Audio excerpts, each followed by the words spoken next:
Welcome to the desert of the real.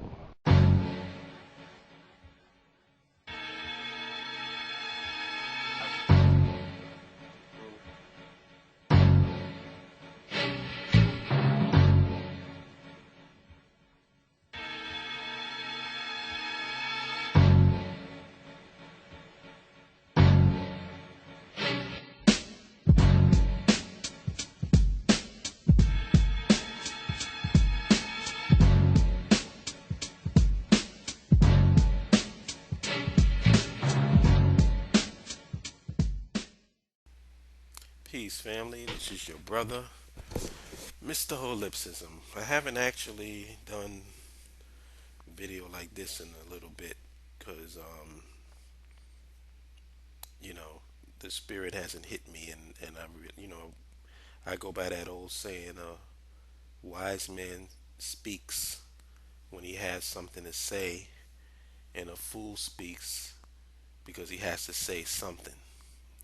So I don't want to be a fool and just speak for no reason. I like to speak when the spirit hits me. And on this particular video, I want to talk about a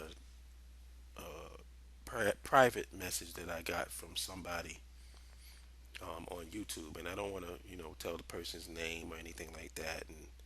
But I will describe certain contents of the conversation.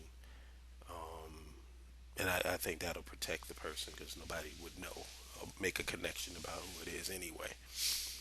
But I got a PM from a brother, and he said things have changed. That was the title of the subject. And without getting into details, I just give an overview. What happened was this brother has been an entrepreneur, and he's been doing business for a while, and he's you know practiced. Well, how can I put it? He's has a nationalistic mindset. So he tries to do business with his own people, with other black people. And the business was struggling, he was doing it, but it wasn't really taking off. And then he happened to get involved with a white guy who helped him with his business, and now he's really, being successful in doing the thing, with his business. His business is taking off. So he sent me the PM basically to just ask me what I felt about it, like the fact that he's been trying to deal with his own people and not being successful, and then here it is, this European comes along and is able to help him. And my answer was simple. And if anybody has seen my videos this past year, and especially the video that I did called "Do Not Listen to the Conscious Community," my response to him was simple. I said, "Brother, do not be a martyr to a non-existent cause." And I said, primary for you, the number one thing that you have to take care of is yourself and your family. So if this white guy can help you get into a better position by you interacting with him and doing business with him, when you've been trying to work with brothers and sisters and they have not been professional enough for you to take your business to the next level, then you get down with that dude and you do your thing and build up and make a life for yourself and for your family. And don't apologize for it. Because apparently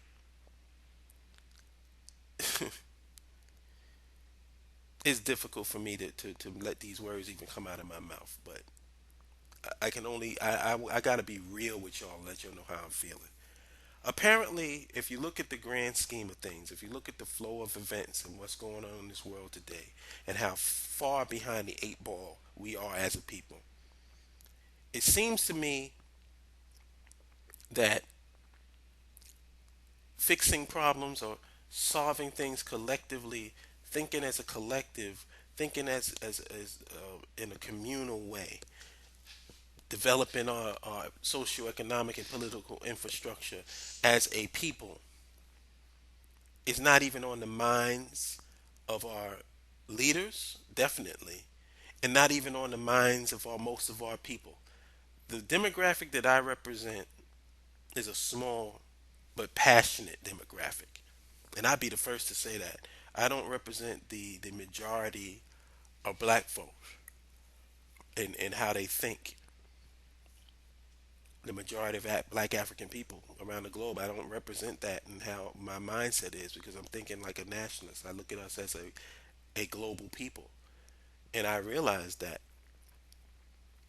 But it just seems to me like, you know, me and my people are doing our thing collectively amongst ourselves, just my inner circle. But if I look outside of my inner circle and say, all right, where's this movement that I can be a part of? Where's this rallying around this nationhood concept? And I don't see it.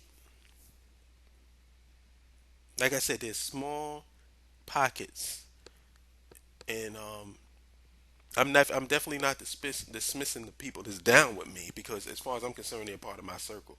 Like Kala is a part of my circle. I mean, we may not be in the same area, but ideologically and spirit wise, he's a part of my circle.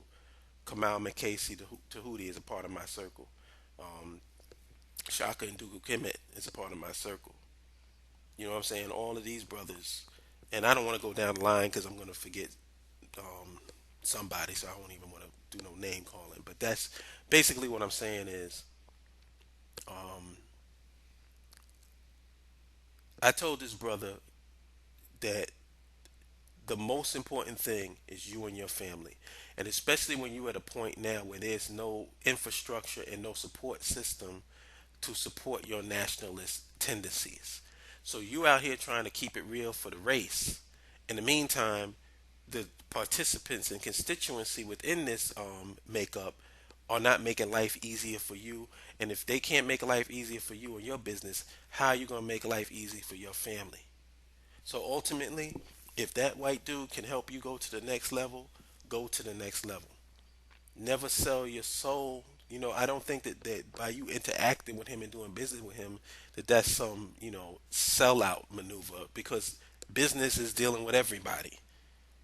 You know, if you got a successful black business, you selling your product to everybody. You're interacting with different people. That's why, it irritates me so much when I start talking about black nationalism. People automatically think that I'm a separatist, and I'm not a separatist. I'm a nationalist. If you don't understand what that means, go to a fucking dictionary and find out. I've said it 1,000 times. If you ain't got it by now, from me, maybe Webster can help you. Maybe Miriam can help you. But all I can say is it's what everybody else is doing and we're not. To make it simple. I don't know how simpler and simpler I can make these concepts, but that's what it is. And I just wanted to share that. It's like the brother hit me back and he told me that that I was real, and that and I told him. Oh, I also told him that I love him. I told you, but I love you, brother. You my brother.